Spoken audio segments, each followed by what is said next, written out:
தேக்கால தான் இருக்கும். அப்படியே ஜாலியாக சுற்றி பார்க்கலாம் அப்படின்னு வந்தோம். இங்கே ஒரு பேங்க் இருக்குது, அதாவது சிங்கப்பூரில் டிபிஎஸ் பேங்க்கில் தான் நான் அக்கௌண்ட் வச்சுருக்கேன். சேம் டைம் இந்த சிங்கப்பூர் வந்து பார்த்தோம் அப்படின்னா இந்தியன் பேங்க் இருக்குது.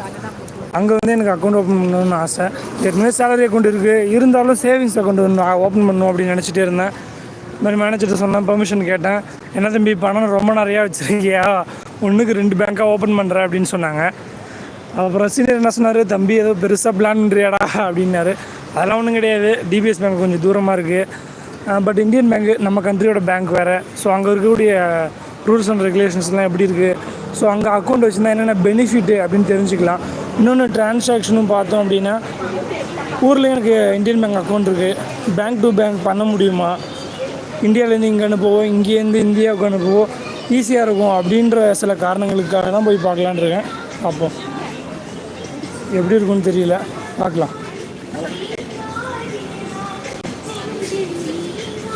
தேக்கா மார்க்கெட் சைடில் தான் இருக்கிறோம். இந்த கார்னரில் அந்த பேங்க் இருக்குது, நான் நைட் டைமில் பார்த்துருக்குறேன். அந்த பேங்க் தான் போக போகிறோம்.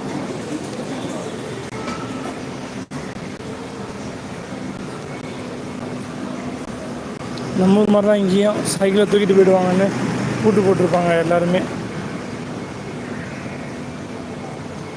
இந்த செயின்லாம் பார்த்தீங்கன்னா எவ்வளோ பெருசாக இருக்குது பார்த்தீங்களா. ஏன்னா சேஃப்டியாக இருக்கணும் அப்படிங்கிறதுக்காக எல்லாருமே என்னென்னா அவங்க சைக்கிளை நல்லா பெரிய பெரிய செயின் போட்டு கம்பி போட்டுலாம் கேட்பாங்க. நம்ம ஊர் மாதிரி தான் இங்கேயும் யாராவது எடுத்துகிட்டு போயிட்டாங்கன்னா என்ன பண்ணுறது அப்படின்னு.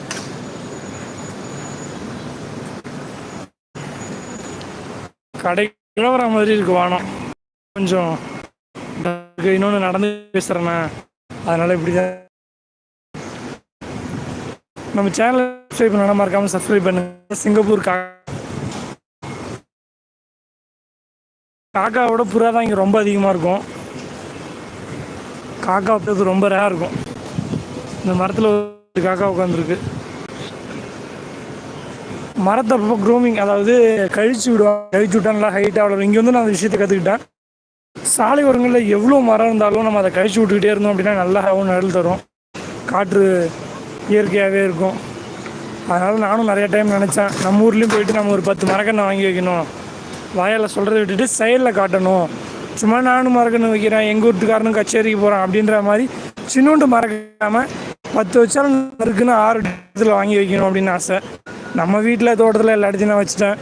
இந்த டைம் ஊருக்கு போகிறப்ப கண்டிப்பாக ஊரில் ஒரு 10 மரக்கன்று நல்லா 6 அடி உயரத்துக்கு வாங்கி நம்ம தெருவில் இருக்க பக்கத்து வீட்டில்